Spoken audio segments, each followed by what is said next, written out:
انګلستاني انجنیر د کیس احمد د واده په هکله څه ویلي دي ویډیو را سره تر پایه پورې وګورئ په هر څه به پوه شئ درنو کتونکو السلام علیکم هیله ده چې روغ او جوړ به وئ که چېرې تاسو د سپورټ او سیاست مینوال یاست نو زموږ چینل مو په خدمت کې دی خامخا یې در سره سبسکرایب کړئ د افغانستان کرکټ ورو توپ اچونکی کیس احمد 2 اونۍ وړاندې نامزاد شو هغه ته د افغان کرکټ لوبغاړو سربیره نړیوالو لوبغاړو هم د نامزادۍ مبارکي ورکړه خو جالبه خبره دلته وه چې سارا ټیلر نړیوالې کرکټ لوبغاړي او د انګلند د ښځینه کرکټ ټیم لوبغاړي هم کیس احمد ته د واده مبارکي ورکړې وه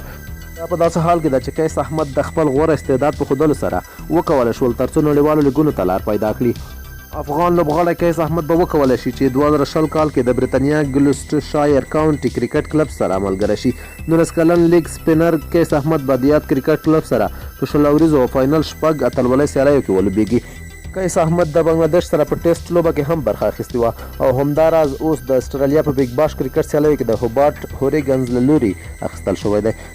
نوموړی په دې وروستیو کې د انګلستان په سلتوپیزه لیګ کې هم د ویلش فایر له لوري د 15,000 پاونډه په بدل کې اخیستل شوی و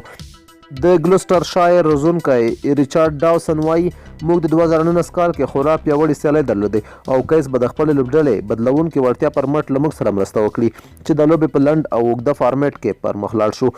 په افغانستان کې د کرکټ راتلونکي تمې د کیس احمد څخه ډاوسن د دې په هکله وایي دی د نړۍ له خورا جالبو ځوانو سپینرانو یو دی او زه هیله من یم چې دی به زموږ شل اوریزو او کاونټي سیالیو ته نور اهمیت هم ور وبخي